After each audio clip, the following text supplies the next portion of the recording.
sou a Emily Arcego, estou aqui hoje para apresentar o programa chamado Enquadrando Tradutor, que faz parte da Universidade Federal de Santa Catarina, cujo objetivo é entrevistar um tradutor ou pesquisador da área dentro do programa de pós-graduação em Estudos da Tradução. A nossa convidada hoje é a Simone Homem de Mello. Obrigada, Simone, por estar aqui conosco. É um prazer tê-la aqui para participar das nossas entrevistas. Eu aqui agradeço, Emily, esse convite generoso de conversar sobre o meu trabalho. A nossa convidada, Simone, ela é tradutora literária, graduada em Letras Anglo-Germânicas e Latinas pela Universidade de São Paulo, fez mestrado em Literatura Alemã na Universidade de Colônia, Alemanha, e doutorado em Estudos da Tradução aqui na PGET, na Universidade Federal de Santa Catarina. Como tradutora, seu trabalho corresponde, em sua maioria, à poesia moderna e contemporânea de língua alemã, bem como a obra do escritor austríaco Peter Handke, do qual ela traduziu livros como Ensaio sobre o Cansaço, 2020, Ensaio sobre o Dia Exitoso, Sonho de um Dia de Inverno, 2020 também, e Dom Juan, narrado pelo mesmo, 2007. Entre 2012 e 2014, atuou como coordenadora do Centro de Referências Haroldo de Campos no Museu Casa das Rosas, lugar onde atua até hoje como pesquisadora de acervo. Desde 2011, coordena o Centro de Estudos de Tradução Literária do Museu Casa Guilherme de Almeida. Suas últimas publicações são, inclusive, referentes aos Irmãos de Campos e uma tradução feita por Guilherme de Almeida, sendo elas Augusto de Campos, Poesia, Antologia traduzida para o alemão, selo Demônio Negro, 2019. Haroldo de Campos, tradutor e traduzido, Coorganização, Editora Perspectiva, 2019, e Histórias em Imagem e Versos, Wilhelm Busch, traduzido por Guilherme de Almeida. Crítica Literária, Ateliê Editorial 2017. E recebeu também o prêmio Boris Schneiderman, da Abralic em 2023, na categoria Tradução, pela tradução do poema Phantasus, obra de Arnold Holtz, publicada pela editora Perspectiva. Para iniciar, Simone, gostaria que você me contasse como você começou a traduzir. Emily, enquanto eu estudava letras, eu estudei letras na Universidade de São Paulo, né, português, inglês e alemão. No meu último ano, eu fui convidada a fazer uma tradução para a EDUSP, para a editora da Universidade de São Paulo, que era um livro do crítico canadense Northrop Frye, e o livro se chamava Sobre Shakespeare. E eram 10 conferências, né, do Frye sobre Shakespeare e com muitas citações de Shakespeare. E aí eu tive o desafio pela primeira vez, assim, eu estava traduzindo na vida e ao mesmo tempo traduzindo do inglês, né?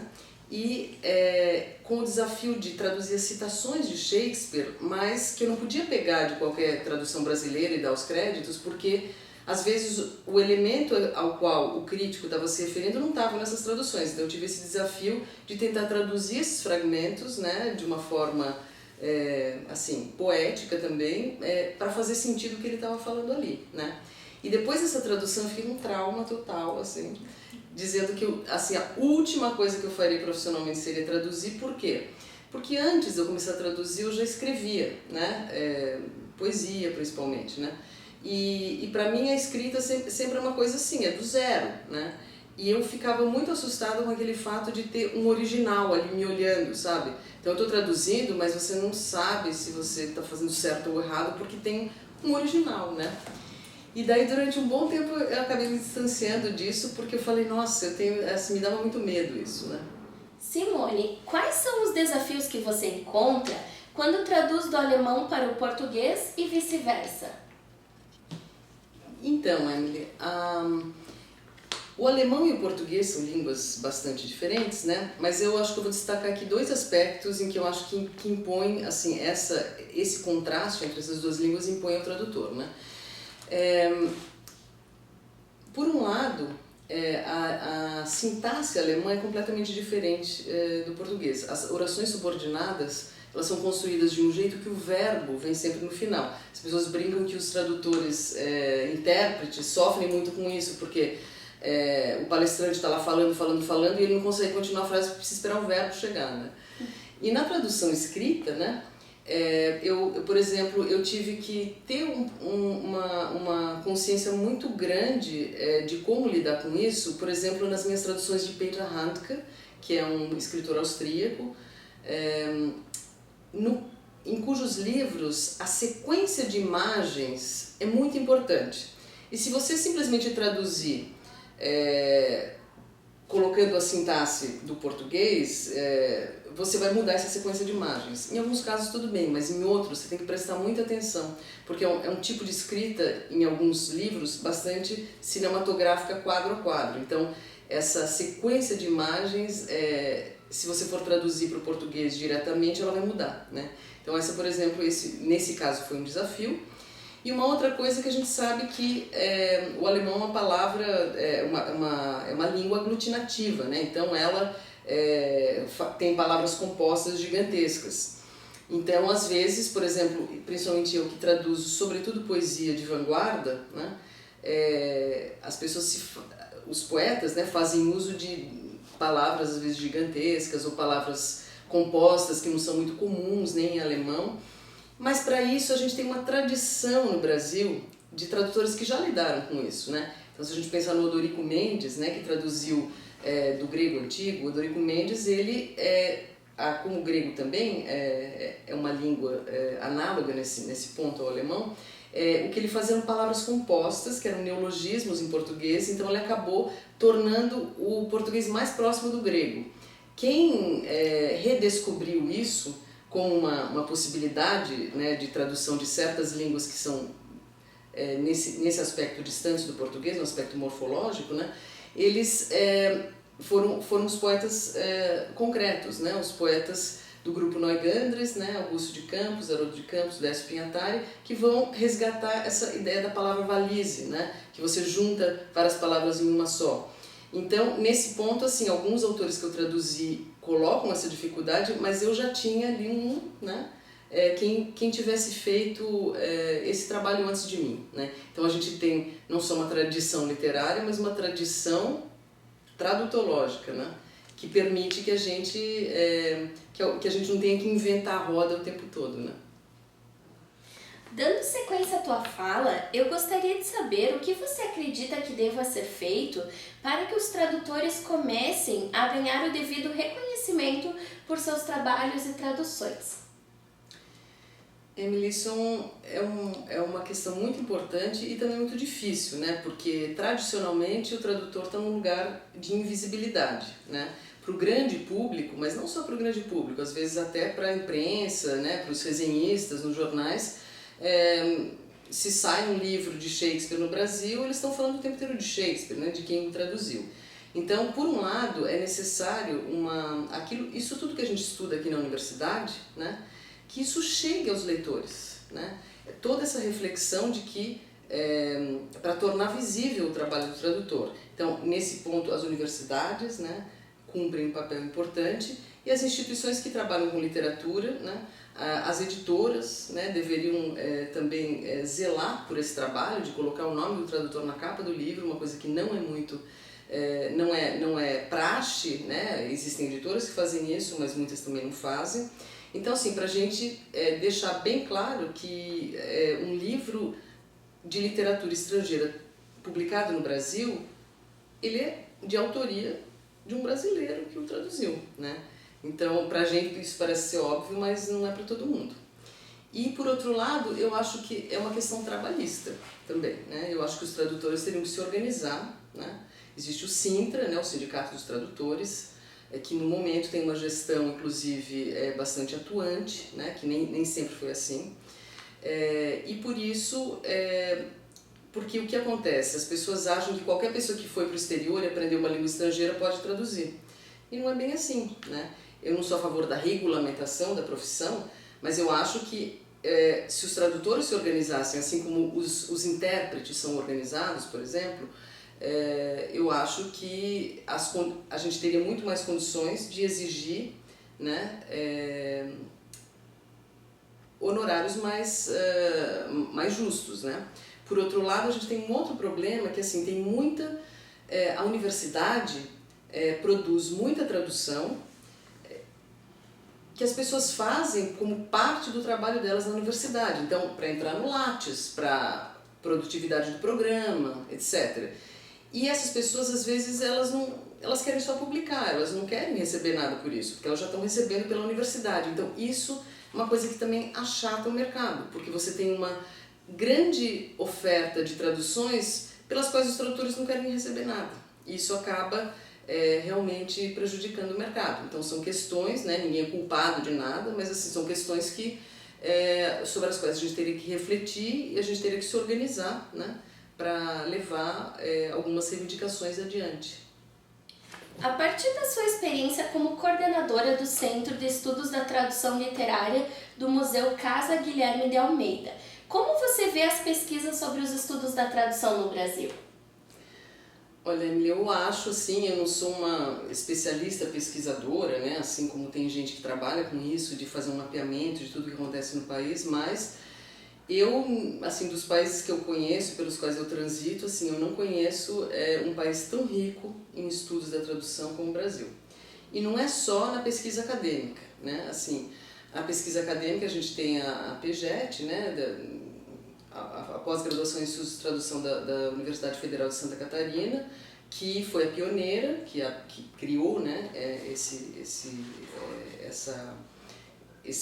âmbito, né, de pesquisa na pós-graduação e também ajudou a formar vários cursos em todo o Brasil, né?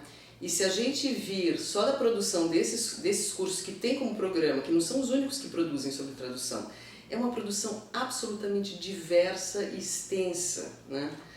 O meu âmbito é a tradução literária, né? Então eu também vejo, né, nesse ponto a PJET, eu acho que também tem um grande forte, né, de ter muitas dissertações e teses sobre a tradução literária.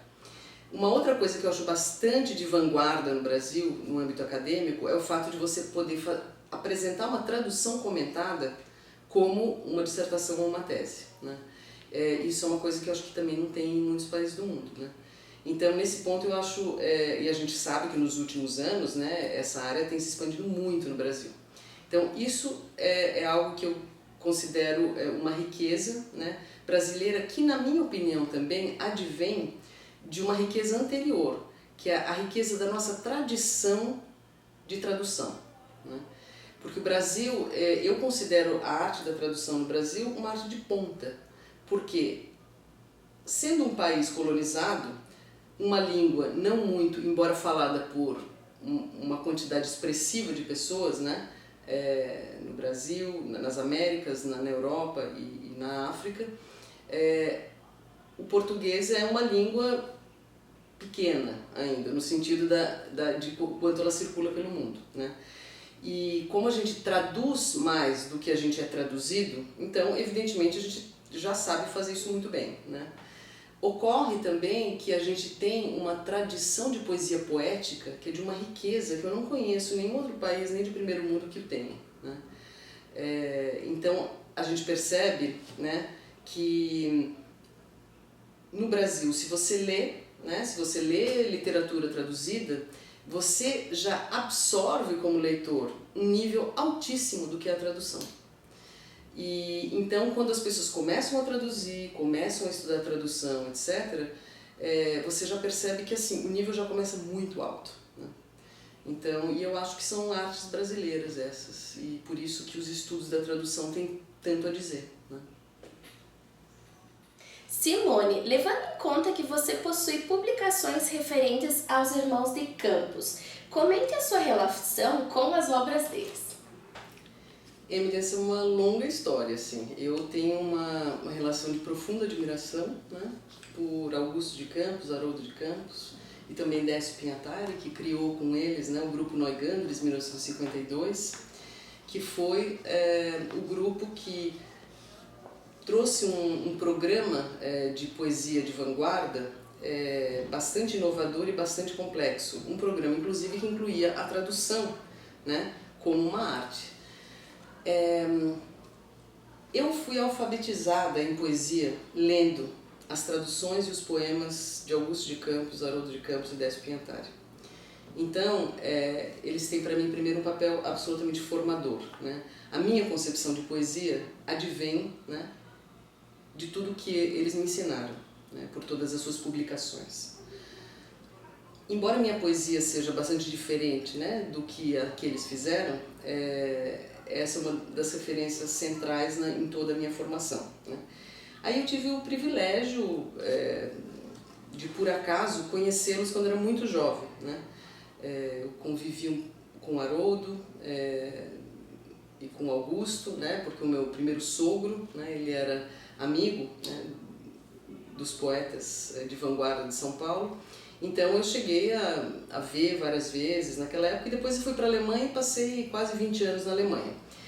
E a poesia concreta, o pensamento do Augusto e do Haroldo sobre poesia e sobre tradução de poesia, ele é tão universal e tão importante, né? Eles brincavam, né, no plano piloto da poesia concreta, que eram eles faziam uma poesia de exportação, né? Porque a gente está acostumado com toda a atitude, a introjeção, né, do colonialismo, que a gente só importa de fora. E eles brincavam que eles estavam fazendo uma poesia de exportação. Porque, de fato, a poesia concreta, no Brasil, ela surge concomitantemente a poesia concreta na Alemanha, na Áustria, na Suíça e na Suécia, né? Então, o Brasil não foi derivativo nesse momento, ele criou junto, né, com os países europeus. Então, na minha atuação na Alemanha, tanto como escritora, como redatora, como tradutora, como dramaturgista, várias profissões que eu exerci lá, para mim eles sempre eram um referencial muito importante. Como eles já são a poesia de exportação, a teoria de exportação, eu trabalhei muito com eles lá também, né? E quando eu retornei ao Brasil, eu retornei com um convite de coordenar o Centro de Estudos de Tradução Literária da Casa Guilherme de Almeida, e logo depois veio o convite de eu coordenar o Centro de Referência Haroldo de Campos, né?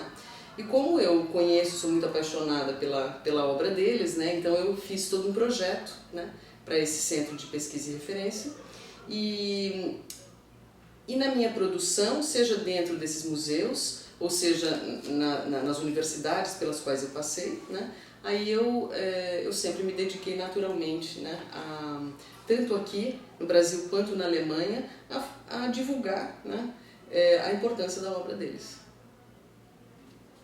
Simone, para finalizar então, quais são os projetos futuros na área da tradução? Então, Emília, eu tenho 2 livros que estão assim como próximas perspectivas, assim, né? Eu sou uma tradutora que como eu faço outras coisas além da tradução, eu não posso aceitar encomendas de tradução com prazos, né? E geralmente as traduções que eu faço, eu demoro muito tempo para fazer, que são os meus livros de tradução de poesia, né? Então eu vou fazendo, mas assim, tem agora 2 que já estou fazendo há bastante tempo que estão na fila, né? Que tem que agora tem que ser encaminhados. Um deles é de tradução em parte, mas é de crítica e historiografia. Quando eu coordenava o Centro de Pesquisa e Referência Haroldo de Campos, eu trouxe para o Brasil um acervo que é muito importante para a historicização da poesia concreta, que é a correspondência do Haroldo de Campos com o grupo de Stuttgart, especificamente com o filósofo alemão Max Benzer e a mulher dele, que é a semioticista Elisabeth Walter. E foi a própria Elisabeth que me deu essa correspondência e eu trouxe para o acervo da Casa das Rosas. E então, agora eu estou editando essa correspondência. A graça disso é que é o seguinte: eles se correspondiam em francês. Então, eu estou tendo que traduzir Haroldo de Campos para o português, certo? E Elisabeth também para o português, o que tudo bem, né? Mas no caso você traduziu Haroldo para o português, realmente eu fico feliz porque pelo menos como eu conheci os 2 em vida, eu sei mais ou menos como eles falariam, assim, na sua própria língua, né? Então eu consigo dar o tom. Mas é um trabalho também de você contextualizar, né, a importância dessa correspondência. Então esse é um primeiro livro que é de estudos da tradução, porque esse momento é um momento chave, né? É do encontro Brasil e Alemanha que surge a poesia concreta, né? Então é um momento chave na história da literatura brasileira e um momento internacional. E Eu também continuo fazendo, mas pretendo também resgatar com mais concentração agora as traduções que eu faço já há bastante tempo de um poeta alemão que faleceu precocemente em 2005, chamado Thomas Klenk, que para mim é o poeta assim, mais importante assim, do final do século XX e início desse século, né? É um poeta que sem ele a poesia alemã não seria como ela é hoje. E é um poeta que foi até na Alemanha um pouco atropelado, porque surgiram outras gerações depois e tal, e a relevância dele acho que não foi devidamente... no presente ela não é devidamente revelada, né? Mas são sempre projetos de muitos e muitos anos, né? Então, até eu falando isso assim na entrevista, eu já me centro aqui para cumprir essas promessas. Né? Simone, agradecemos imensamente a sua presença aqui no nosso programa e a oportunidade de fazer esse diálogo. Eu que agradeço vocês, Emily, e parabéns pelo trabalho. Muito obrigada.